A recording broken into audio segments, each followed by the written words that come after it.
If you guys want to dominate your fights like a pro, this video is going to go over the crucial fighting tips, mechanics, and settings which allow pros to be such efficient fighters, even in unreal lobbies. If applied correctly, the info in this video will almost guarantee instant improvement. So let's go ahead and jump right into it. But first, there's a couple important settings that are crucial to have optimized. If you guys want to be the best Fortnite player possible, then it's super important that you have simple build and simple edit turned off. The reason why you guys are going to want to have these off is because it's going to give you full control over your mechanics. As you guys can see, trying to build with simple edit on is just going to put a cap on your skill level. This setting just makes it so you're not able to consistently do the mechanics that you need to do. Now, the simple edit feature is nowhere near as bad as the simple build, but I still don't recommend that you guys use setting because if anything, it's just going to cause you to make more errors. Especially if you're trying to fight. If you make wrong edits just like this, it can 100% cost you your life. When you're forced to also manually select and confirm your edits, it makes you think about what edits you're making before you actually make them. So having this setting off will give you more time to think about what the best edit is to make while you're fighting. Now, the last setting I quickly want to talk about is auto confirm edits. This setting right here is a setting that I get asked about a lot of the time. Now, the reason why a lot of pros have this setting turned off is because when you go to make a peek, just like this, you're able to pre-set up your crosshair on your target before you go to make the peek. So as I'm making my edit, I'm able to get behind cover first and then make the edit. Now, if I go ahead and turn this setting on, what you're going to notice is when I go to make the peek, I'm forced to keep up there or else I'm going to select other tiles. This causes me to have bad crosshair placement, and a lot of the times people will accidentally confirm the edit before they get fully behind the cover.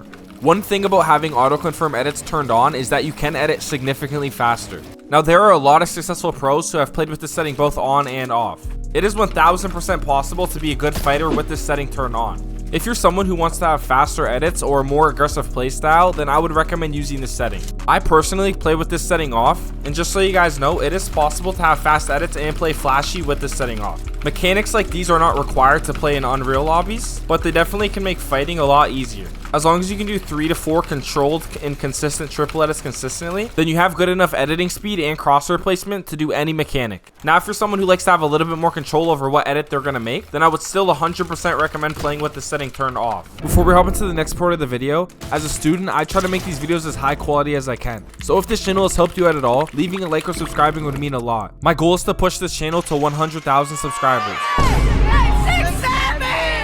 So the next thing I quickly want to talk about is mechanics. Now, in this video, I'm not going to be showing you guys how to build or edit faster, especially because a lot of the time you're not even using these mechanics. The 3 most important mechanics for being able to fight is piece control, crosshair placement, and aim. Noticing when someone doesn't have a cone in their box and trying to slip one in there is going to win you a lot of fights. Piece control is also super effective because it allows you to stop where your opponent's going. A lot of the time, even if you just get 1 or 2 of the pieces, it'll leave you with a free shot. As you guys can see, piece control can be done in so many different ways, which makes it crucial for fighting.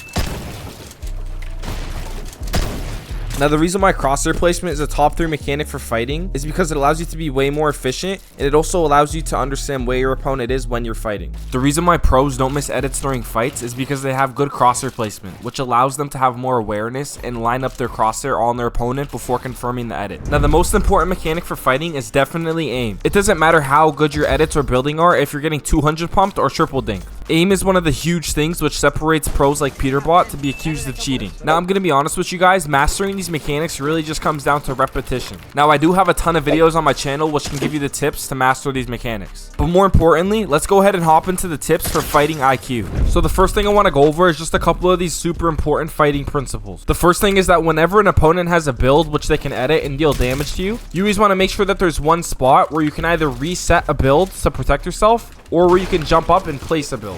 Now, this is why taking walls with the ranged weapon is so useful. So say if this is my opponent's wall right here, I have this wall that I can reset in case my opponent makes an edit on me, and I can also edit this cone. If my opponent was for some reason up there, ideally I'd want to have as many pieces between me and them as I can. So in a dumb situation like this, I'd want to have that cone in this wall, but if I can't, I at least need to have the floor so I can shoot and reset in case he edits on me. And it's even important to have a ramp or a cone in your box so that you can have even more protection. Now, a lot of the times, players will go to attack a wall and they'll place a ramp just like this and go ahead and pickaxe the wall. Now, I'm going to go ahead and talk about pickaxing in a second. But in this situation right here, if you don't get the wall or they make an edit on you, you guys already probably know that you're probably going to jump up like that. However, jumping up a lot of the time isn't going to work because this player is going to be fast enough and know to place a cone. So this way of attacking a wall is really not preferred. Another way that a lot of players will try and defend themselves if someone opens up on them is by jumping up and placing a ramp. Now these defense strategies can be useful, however there is still a small percentage of risk because this player can open up and place a cone under you, which stops you from placing that ramp. So if you are ever going to be on someone's wall like this trying to aggress them, the best thing to have under you is a cone. The more pieces you own is obviously the better, but with a simple cone, you're able to edit this and they can't place the ramp or place a cone above you to trap you. Now in situations where you're trying to play as smart as possible, this is why using a ranged weapon to take someone's wall is really effective. There's almost zero chance of you being hit because you're so far away and there's always going to be more than one piece to reset in order to protect yourself. With an SMG or an AR, you can actually weaken their wall without even exposing your body at all. And a lot of the times you actually catch them off guard and take their wall because they're not expecting it.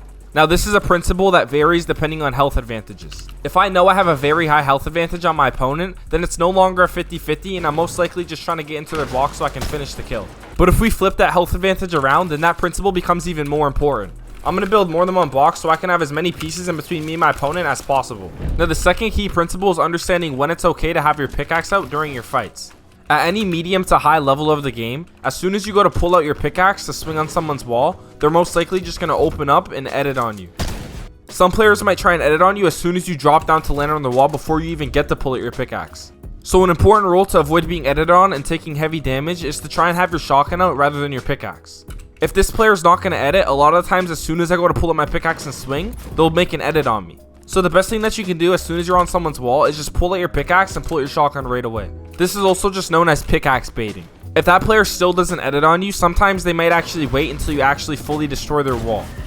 Now the ideal thing to do would be to try to lower their wall using an SMG so you can be further away. But if you are on their wall, have your shotgun out and just swing at their wall a couple times. And then if you get a couple swings in, you'll eventually take their wall. The goal with this principle is to make sure that if they make an edit on you, you're always going to be the first one with your shotgun out, which is going to allow you to get the heavy damage off first and then be able to take your piece of cover. Now if you end up breaking their wall and getting it, then that's perfect because then you'll be able to get piece control and you'll be able to reset the wall. However, a lot of times you're actually just not going to get this wall and the opponent's going to keep the wall. Now this is something that's not really in your control. Almost 70% of the time that I don't end up getting the wall, the first thing that the player does is take their wall back and then open up to edit on me to try and get a shot. That's why this principle is so important, because if you just have your shotgun out, you're going to deal damage. It also allows you to easily have your crosshair aimed over their head already. In this clip, I dropped down on the wall without any protection because I'm aware that this guy cannot edit the wall. You can see that I instantly try and take the wall, and I even go through my edit motion as if I already got in the wall. Now notice here how I already have my shotgun out aimed at his head. As you can see, as soon as he got the wall, he tried to make an edit on me. That's why the first thing that I did is try and take my piece of protection by jumping up and placing my ramp under me.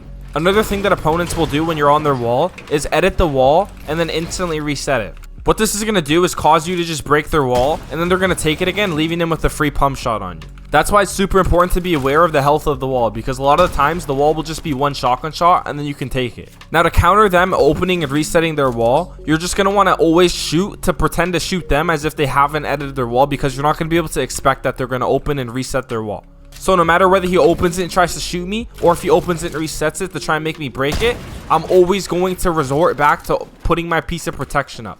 These two fighting principles are 90% of what you need to know to become a better fighter. If you guys want another video which covers even more pro details like pre-firing, peaks, and phasing, then let me know in the comments down below. If you guys enjoyed the video, please don't forget to leave a like, comment, and subscribe. And as always, thanks for watching.